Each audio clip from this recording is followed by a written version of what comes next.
तो इस हफ्ते पीटीआई 4 बड़े मेगा इवेंट्स करने जा रही है और अगर आप चाहते हैं कि आप पीटीआई से कोई इनाम जीत सकें तो उसके लिए आपको यहाँ पे पार्टिसिपेशन करनी होगी। यानी पीटीआई वाकई में आपको इनामात देने जा रही है और उसका उन्होंने बाकायदा ऐलान भी कर दिया।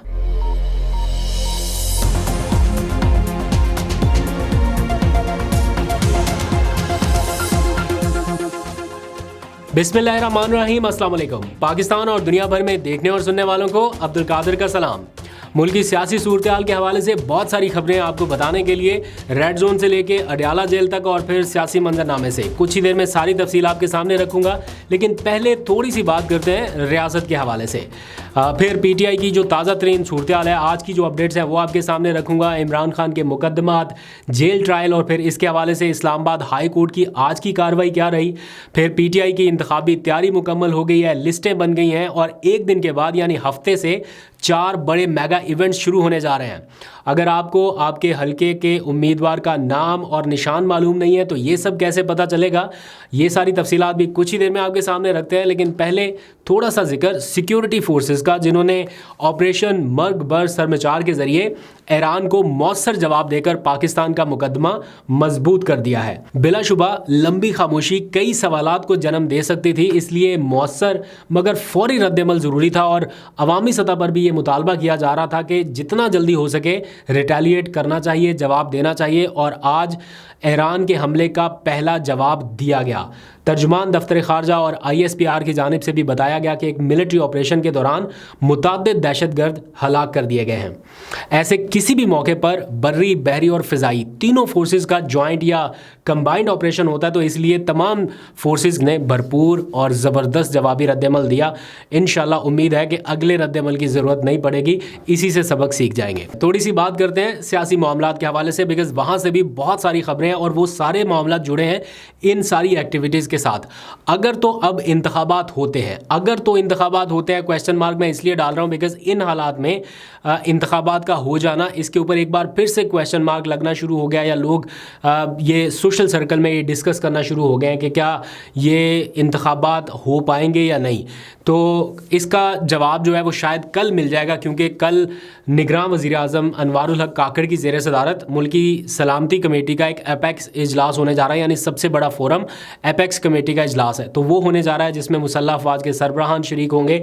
तो वहाँ से जो एलामिया आएगा या जो चीज़ें सामने आएंगी उसके बाद सिचुएशन और ज़्यादा क्लियर हो सकेगी। तो अभी कुछ भी कहना कबल अज़ वक्त है, क्योंकि आईब्रोज तो एक बार फिर रेज हो चुकी हैं और सब आपस में डिस्कस करना शुरू हो गए कि क्या अब भी होंगे, क्या अब भी इलेक्शन हो सकते हैं। तो अगर तो अब भी इलेक्शन होते हैं तो उसके लिए पीटीआई की अब तैयारी काफ़ी मजबूत हो चुकी है। यानी ये जितना कुछ हुआ पिछले सिनेरियोज आपने देखे, मैं रिपीट नहीं करता, लेकिन उसके बाद से लग रहा था ना कि बहुत मुश्किल होगा पीटीआई के लिए खुद को संभाल पाना और बल्ले के बगैर इलेक्शन के मैदान में उतरना। तो तैयारी काफ़ी हद तक मजबूत हो चुकी है। इन केस इलेक्शन डिले होते हैं तब भी और इन केस नहीं भी होते तब भी, ये दोनों सिचुएशंस में मामलात पीटीआई को सूट करते हैं। अगर फौरी तौर पे इलेक्शन हो जाते हैं तो पीटीआई ने अपनी तैयारी पूरी की हुई है, अपने उम्मीदवार शो कर दिए हैं, मतलब अपने सारे कार्ड्स वो खेल चुके हैं। तो इसलिए अब वो चाहते हैं कि वो इलेक्शन में चले जाएं। बट इन केस अगर नहीं होते इलेक्शंस तब भी पीटीआई को इसलिए प्रॉब्लम नहीं होगा कि उनको वक्त मिल जाएगा बल्ले का निशान वापस हासिल करने के लिए। वो अपने इंट्रा पार्टी इंतखाबात करा सकेंगे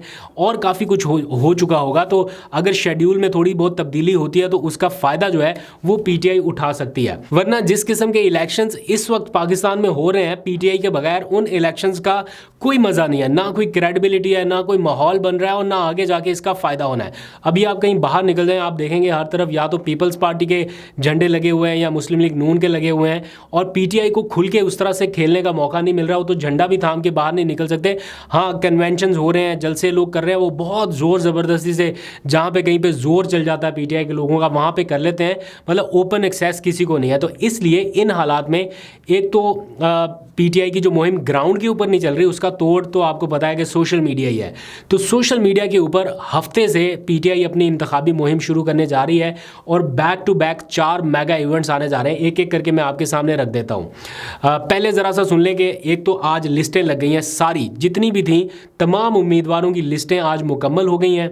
ये ताख़ीर की हुई इसलिए कि आज़म सवाती, जुल्फ़ी बुखारी और मुराद सईद के जो इंतखाबात थे उनका फ़ैसला होना बाकी था, वो अपीलों में गए हुए थे, डिले हो रहा था। तो जब तक ये 3-4 टॉप टियर के लोग मुकम्मल नहीं हो जाते तब तक इंतज़ार करना था। तो आज ये सारा कुछ एक पता चल गया कि ये इलेक्शन नहीं लड़ पाएंगे, तो इसलिए अब एक तो फ़हरिस्तें मुकम्मल हो गई। अब अगला मरहला जो है वो उनके निशानात जो है वो इकट्ठे करके उन लिस्टों में कंपाइल किए जा रहे हैं। तो कल रात 9 बजे तक ये सारे दोनों काम मुकम्मल हो जाएंगे। तो अब ऐसा लग रहा है कि सोशल मीडिया मुहिम को चौथा गियर लग चुका है। डोर टू डोर कैंपेन उसके अलावा होगी। फिर शेर अफजल मरवत भी अब पंजाब और सिंध में दोबारा भेजे जाएंगे। उनको आज एक ग्रीन सिग्नल मिला है कि वो भी अपनी एक्टिविटीज़ जो है ये जलसे, रैलियाँ, कन्वेंशन जारी रखेंगे। लेकिन जो हफ्ते से 4 अहम इवेंट शुरू होने जा रहे हैं वो बता देता हूँ। पहला इवेंट है वर्चुअल जलसा, दोबारा से होने जा रहा है। पहले ऑनलाइन जलसा हुआ था, अब दोबारा से जलसा प्लस फंड रेजिंग होने जा रही है, क्योंकि पीटीआई को फंडिंग की बहुत ज़रूरत है। सोशल मीडिया के ऊपर बहुत सारा पैसा लगाना पड़ेगा पीटीआई को। तो फंड रेजिंग इवेंट जो है वो हफ्ते के रोज़ होने जा रहा है। तो इंटरनेट बंद होगा, उसके लिए वीपीएन की तैयारी अपनी पहले से कर लें। दूसरी एक्टिविटी वो इतवार के दिन होने जा रही है, दैट इज़ इंटरनेशनल कन्वेंशन, यानी आलमी कन्वेंशन, बैन अल-अक़वामी कन्वेंशन, जो इमरान खान के नाम होगा, जिसका नाम ही ये रखा गया है Imran Khan and the world. तो उसमें भी बड़े बड़े लोग जो हैं वो शिरकत करेंगे। फिर बुध के रोज़ टिकटॉक का पहला जलसा पीटीआई मुनक्कद करने जा रही है। वैसे सुनने को कुछ लोगों को शायद ये मजाक लगे कि अच्छा इतनी बड़ी पार्टी थी, टिकटॉक के ऊपर जलसे करते फिर रही है। तो टिकटॉक का प्लेटफॉर्म जो है, लोग इसको समटाइम्स मजाक समझ लेते हैं, हम भी इतना सीरियस नहीं लेते, बट येस इसने अपना एक इम्पैक्ट क्रिएट किया है। और जितने लोग अब वहाँ पर चले गए हैं शायद उतने लोग फेसबुक के ऊपर मौजूद नहीं हैं। तो टिकटॉक एक ऐसा प्लेटफॉर्म है जहाँ पर किए गए इवेंट को या वहाँ पर आई हुई वीडियो क्लिपिंग्स को बहुत आसानी से फैलाया जा सकता है। तो ये एक अपनी तर्ज का पहला एक्सपीरियंस होगा, देखते हैं उसको कैसे पीटीआई ऑर्गेनाइज करती है। लेकिन बुध के रोज़ ये जलसा करने का ऐलान किया गया है और इसी जलसे में एक दिलचस्प मुकाबला भी है। यानी आप भी अगर पीटीआई से कुछ जीतना चाहते हैं, यूँ समझ लें कि इनाम जीतना चाहते हैं, तो आप जीत सकते हैं। वो इसलिए क्योंकि वोटर मोबिलाइजेशन वीडियो का एक मुकाबला होने जा रहा है इसी जलसे के दौरान कि कौन सा क्रिएटर ऐसा है जिसने ज़बरदस्त वीडियो बनाई है वोटर्स को मोबिलाइज करने के लिए। तो वो जो एक इवेंट है उसमें जो इनाम है वो भी दिया जाएगा। ये अनाउंस किया गया है कि इनाम भी दिया जाएगा।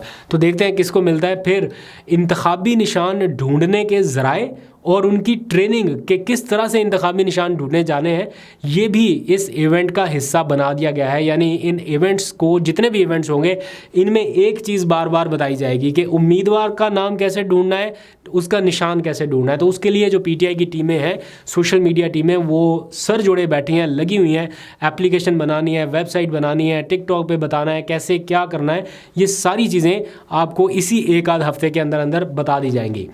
दूसरी तरफ नवाज शरीफ साहब की मुहिम मैंने आज देखी। पहले मरियम बीबी ने जलसा किया, आज नवाज शरीफ साहब ने जलसा किया।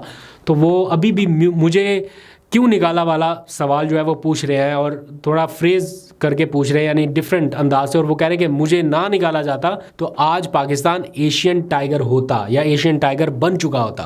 तो आप बताएं कि नवाज शरीफ साहब होते तो क्या पाकिस्तान इस वक्त एशियन टाइगर होता? क्योंकि उनके छोटे भाई आए थे साल 1.5 साल के लिए, तो उसके बाद पाकिस्तान के एशियन टाइगर वाले ख्वाब का क्या हाल हुआ वो भी आपके सामने है। अब नवाज शरीफ साहब दोबारा आएंगे तो क्या पाकिस्तान एशियन टाइगर बन सकेगा? इस सवाल का जवाब ज़रा कमेंट सेक्शन में। अभी तक के लिए इतना, अपना बहुत सा ख्याल रखिए। अल्लाह हाफिज़।